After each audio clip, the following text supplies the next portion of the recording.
Obviously, I got in over my head.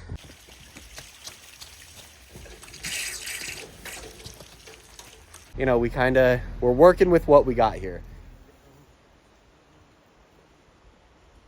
Beautiful morning out here in the mountains of North Idaho, guys. We're down in the lower landing this morning. We got just a few chores to do down here, and then we're gonna head up and do some more work with the excavator behind the house that you guys saw in our last video. But, oh, here, this is cool. Check this out.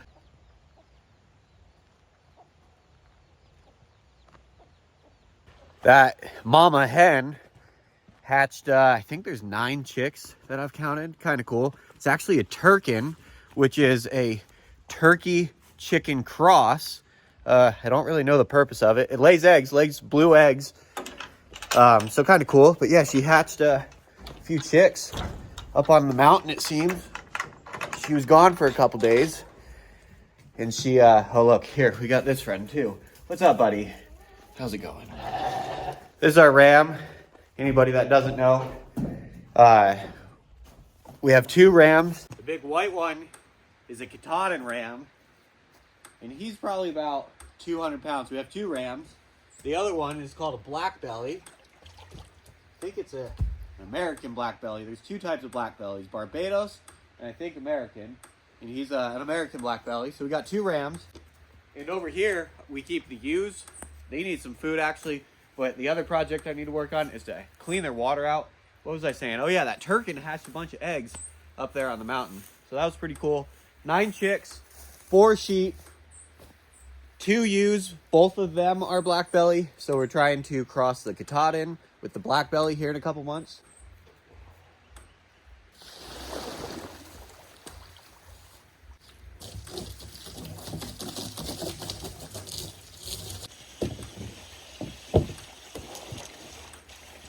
The point of the cinder block is so if any chickens happen to fall into this water, it's just quite deep enough where, like, chicks, they could not get out of it.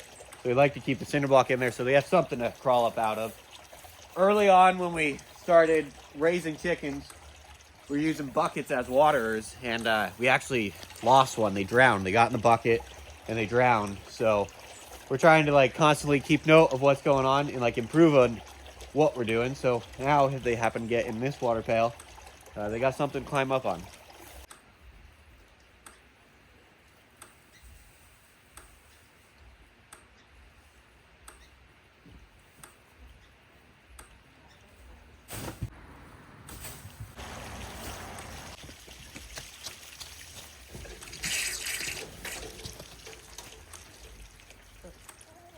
Back up here at Lake Casa. If you guys saw our last video, you'll know that we were working behind the house here, trying to do a drain system. And we still have a bit of work to do back here today to get this project done, I guess. Let's get everybody up to speed. So backside of the house here, guys, and we're in this little swale where all the water collects whenever we have either snow runoff or just heavy rains. And right here, you saw that we dug about a 10-foot deep hole, filled it up with river rock, and connecting to that hole, we have this piece of culvert that runs all the way to about right where my feet are. The idea of the culvert is if water ever rises up to the level that the culvert sits at, it'll start draining out that way. So part of the project is we need to continue that drainage system all the way over the edge. We have like an edge right there, guys, where it's kind of steps down. So we need to get the water to run over that, you know, controlled, not just running right over the dirt. So there's that part of the project. That involves a lot of hand digging though, and you probably saw that freaking crushed my back in the last video just from doing so much hand digging right here. Really bad back spasms, could hardly walk by the end of the video. It's a couple days later, it's maybe 5 days later, and it's still fairly sore. So with that in mind, the other part of the project is to clean up this mess behind me here. This is all the dirt that we excavated from the hole here. I just piled it up there. You can see we got like metal debris, all the stuff that was part of the old drainage system. So I think this morning we're gonna start on this and kind of see where the day takes us.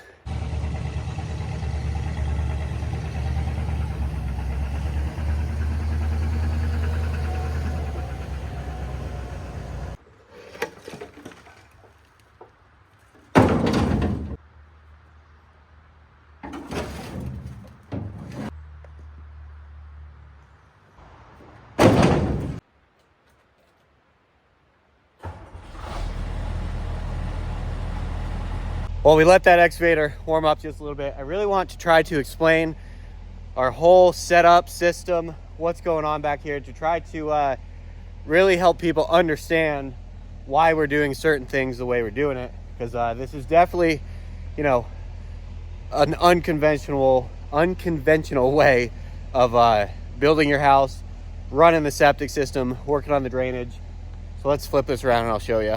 So backside of the house here, guys, and we have this road that runs all the way up and ends up at the top of this mountain, way up there. A lot of you guys may know that. If you don't, you should check out some of our older videos. So this road comes down right here, and this is just a mountain, guys, huge mountain that goes all the way up. So, you know, I've seen houses built into the mountainside, but obviously I got in over my head. The rainies came in and they built this big old retaining wall to kind of control what we have going on here. We had big drainage issues, big landsliding issues coming down into the house. So they took care of that, and in doing so, kind of made this swale right here and piled a lot of this dirt against the wall that I had built. You know, in the very beginning, my buddy Chris and I built this wall. We have rebar on 2-foot centers going both directions, vertically and horizontally. And that entire wall is filled with concrete. We had a concrete truck come out and a pump crew, and they pumped concrete into, you know, every cell inside that cinder block wall. That thing runs the entire length of the building, guys. 48 feet long to the front of the house. And then I think this is about a 10-foot kicker running that way. Whole thing is filled with concrete, and we have I think 3 half-inch rebar. It's half-inch rebar that runs every 2 feet vertically and horizontally, like I said. And to meet, you know, the grade and kind of figure everything out in the very beginning was really tough for me.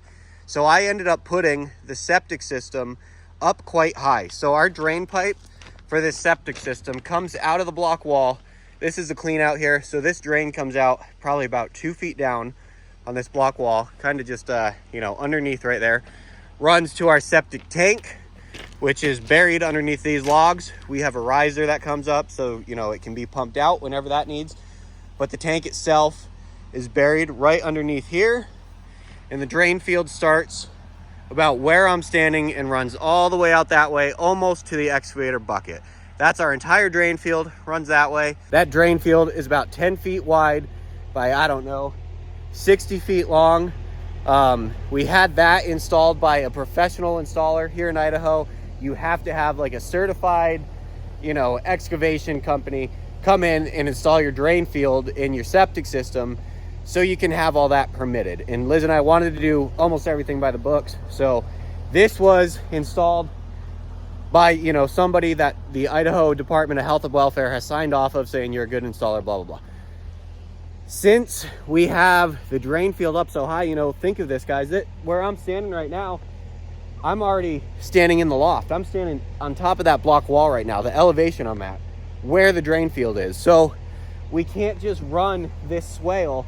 We can't take this dirt down right here and run all the water out this way. We have to keep this little hillside right here, you know, because the mountain is this height and because the drain field and the septic was all installed where it is. Yes, probably should have been done a little differently. Probably should have done a bit of excavation here, but that would just involve like a whole nother retaining wall and kind of trying to control everything.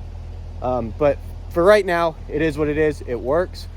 In doing so, all the water pools right here, where in the last video we dug that giant dry well and connected the culvert to it. So hopefully that kind of clears everything up for a few people.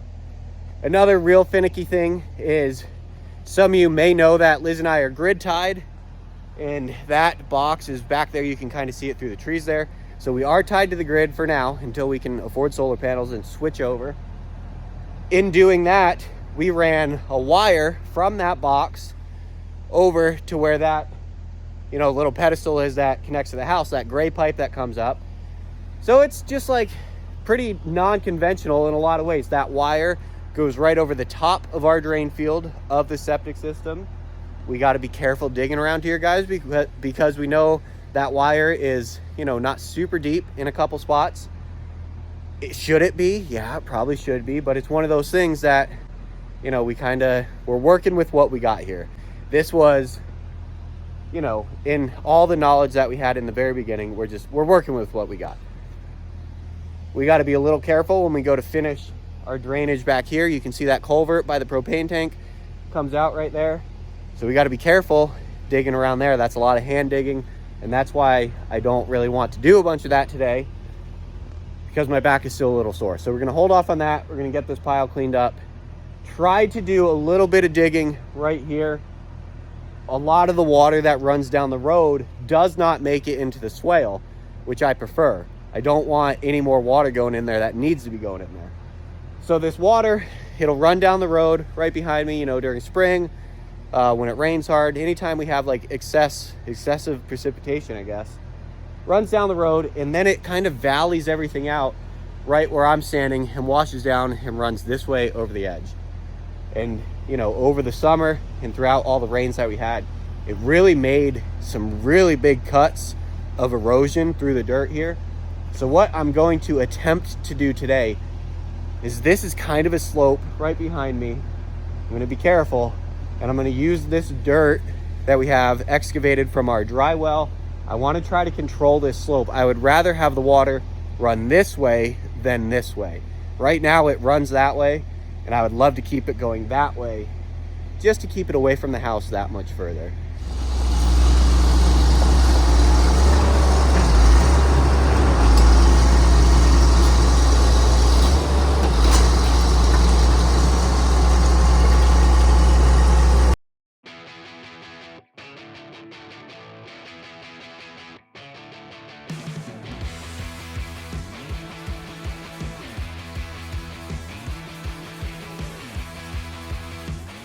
Needs a good rake, ran over it up in a couple spots. Definitely going to save that until another video probably, because my back is not in any shape to be like digging or raking or anything. So I'm going to load up the rest of this metal. Let's get rid of it and see what we've come up with after that.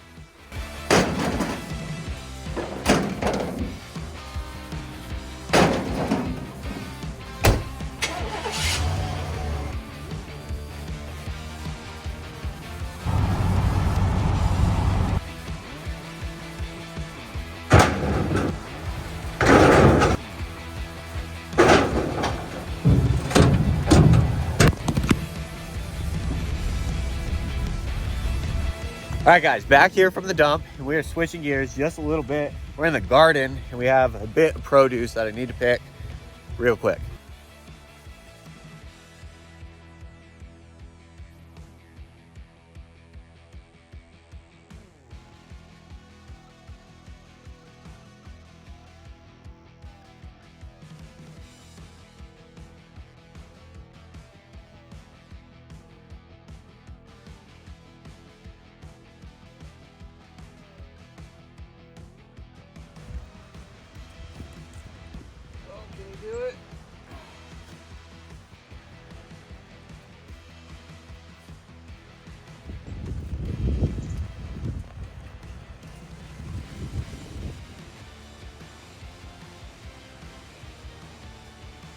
Great haul from the garden, guys. That's so cool. So we got tons of tomatoes, we got pickling cucumbers, a few onions, beans, some zucchini.